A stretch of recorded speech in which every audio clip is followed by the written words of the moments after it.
चलिए आई भैया खेसारी लाल यादव जी के काफ़ी खूबसूरत सैड सॉन्ग जौना कि आप लोग बहुत ज़्यादा पसंद करीला रउआ लोगन के सुनावे जात बानी।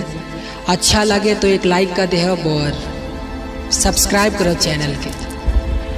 कि कहिलू झूठा वादा गइलू करे जहाँ निकाल के आ खुश बाड़ू तू ता हमके दरिया में डाल के की रहे जिंदगी बितावे के करार ये सनम हो रहे जिंदगी बितावे के करार ये सनम कि हम जियते बानी बदल लिहलू यार ये सनम हम जियते बानी बदल दिहलू यार ये सनम।